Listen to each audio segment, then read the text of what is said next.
Hello everyone, welcome to our channel Kalyani's family vlogs. నేను మీ కళ్యాణి.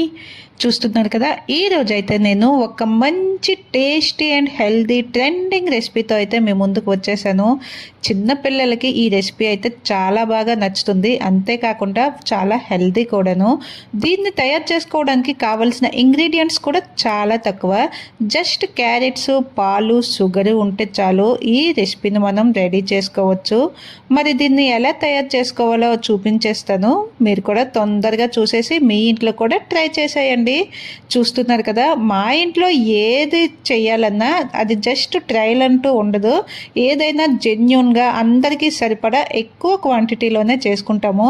ఇక్కడైతే నేను 2 కిలోస్ క్యారెట్స్ అయితే తీసుకున్నాను. చూస్తున్నారు కదా, ఈ క్యారెట్స్ అన్నింటినీ కూడా మంచిగా వాష్ చేసుకొని వాటిపైన తొక్కని పీల్ చేసుకొని వాటిని మరోసారి మంచిగా వాష్ చేసి ఇలా అయితే ఒక ప్లేట్లోకి తీసుకున్న ఈ క్యారెట్స్ని మనం స్మాల్ పీసెస్ లాగా కట్ చేసుకోవాలి. ఎందుకంటే దీన్ని ఇప్పుడు నేను మిక్సీ చేస్తానన్నమాట. కొంచెం గ్రైండ్ చేసుకోవాలి కోర్స్గా, లేదా మనం గ్రేటర్లో పెట్టి గ్రేట్ చేసుకోవచ్చు. కానీ ఎక్కువ క్వాంటిటీ కదా, ఇన్ని క్యారెట్స్ని గ్రేట్ చేయాలంటే కొంచెం టైం కూడా ఎక్కువ పడుతుంది. అవన్నీ చేసేసరికి చేతులు కూడా నొప్పులు పుట్టేస్తాయి. అందుకే మనకి మిక్సీ ఉండగా ఎందుకు అంత చింత. అందుకే నేను క్యారెట్స్ని ఇలా పీసెస్ లాగా చేసుకొని, చూసారు కదా, ఇలా కోర్స్గా అయ్యేలాగా మిక్సీ పట్టుకోవాలి. క్యారెట్స్లో అయితే వాటర్ ఉండకూడదు. మనం వాటర్ వేయకుండా ఒట్టి క్యారెట్స్ని ఇలా చేసుకుంటే మనకి కోర్స్గా, చూసారు కదా, ఇంత మంచిగా క్యారెట్ తురుము అనేది రెడీ అయిపోతుంది. ఇలా క్యారెట్స్ అన్నింటినీ కూడా మిక్సీ పట్టి పక్కన పెట్టుకున్నాం కదా.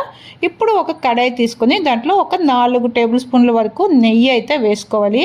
వేసుకున్న దాంట్లో మనం ముందుగా మిక్సీ పట్టుకున్న ఈ క్యారెట్ తురుము ఉంది కదా, దీనిని దాంట్లో వేసి కొంచెం ఆ పచ్చి స్మెల్ అనేది పోయే వరకు దగ్గరే ఉండి మీడియం ఫ్లేమ్లో కంటిన్యూస్గా కలుపుకుంటూ దీన్ని కొంచెం ఆ స్మెల్ పోయే వరకు ఫ్రై చేయాలన్నమాట.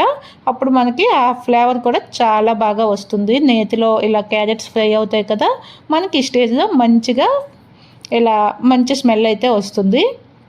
ఈ స్టేజ్లో దీంట్లో ఒక 500 ml మిల్క్ అయితే, ఇవి కాచిన పాలైనా వేసుకోవచ్చు లేదా పచ్చి పాలైనా వేసుకోవచ్చు.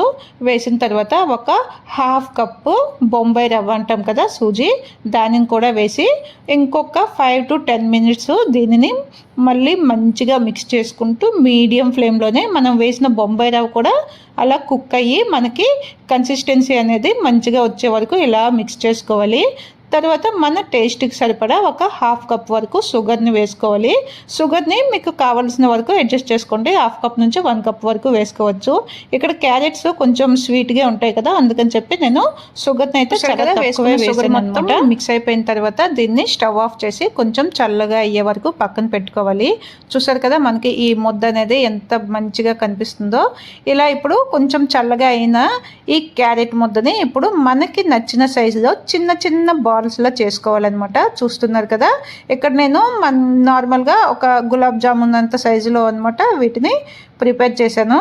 ఇక్కడ నాకు హెల్ప్ చేయడానికి మా పిల్లలు ఎప్పుడూ నా పక్కనే ఉంటారు. చూసారు కదా ఎంత మంచిగా హెల్ప్ చేస్తున్నారో. ఇలా బాల్స్ అన్నింటినీ ప్రిపేర్ చేసుకున్న తర్వాత ఇవి జస్ట్ ఆవు పాలు అనమాట. ఇవి 1.5 లీటరు ఆవు పాలు 1 లీటర్ అయ్యే వరకు దగ్గరగా మరిగించుకోవాలి. స్వీట్నెస్ కావాలి అనుకుంటే ఒక 4 స్పూన్ల పంచదార వేసుకొని ఇలా మరిగించుకున్న పాలని ఒక బాక్స్లోకి వేసి దాంట్లో మనం ప్రిపేర్ చేసుకున్న ఈ క్యారెట్ బాల్స్ని అందులో వేసుకోవాలి. అలాగే ఇప్పుడు నేను ముందుగా చూపించాను కదా, ఒక ప్లేట్లో కూడా కొన్ని బాల్స్ని అయితే వేసి దాంట్లో కూడా ఇలా మనం కాచి చల్లార్చుకున్న చల్లని పాలు వేసుకోవాలి.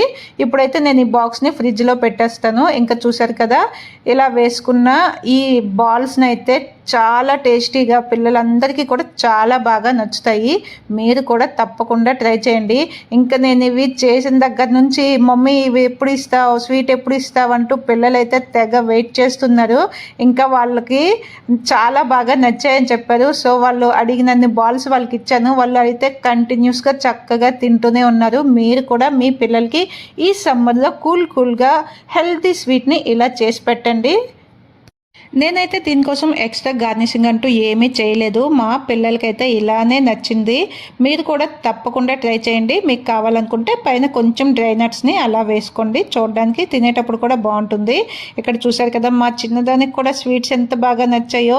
ఆ పాలను అలా పెడుతూ ఉంటే చక్కగా తాగుతూ తింటూ ఎంజాయ్ చేసిందనమాట. మరి ఇంకెందుకు ఆలస్యం, మీరు కూడా రెసిపీని వెంటనే ట్రై చేయండి. ఎలా వచ్చిందో కామెంట్ చేయండి. ఇప్పుడైతే వీడియోకి ఒక చిన్న లైక్ చేసి మన ఛానల్ని వెంటనే సబ్స్క్రైబ్ చేసుకోండి. Thank you for watching.